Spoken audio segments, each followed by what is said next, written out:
So, so while personalized service is scaled, smarter systems are now ensuring that every guest feels like a member of the club, even in a high volume setting, even with transient staff. And that's like the main difference. It's not because we're trying to take over that experience.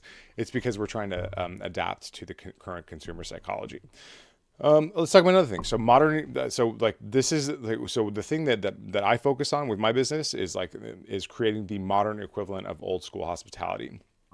And so the principle of perfect timing still 100% exists. It's still very much a very, very important and relevant thing. So before, great bartenders knew how to pour a free drink or invite a guest back. These were, perks or rewards or whatever it is. Now that bars and restaurants can send a perfectly timed message to re-engage guests who haven't been back in a while, let's say 30 days, 45 days, 90 days, whatever it is.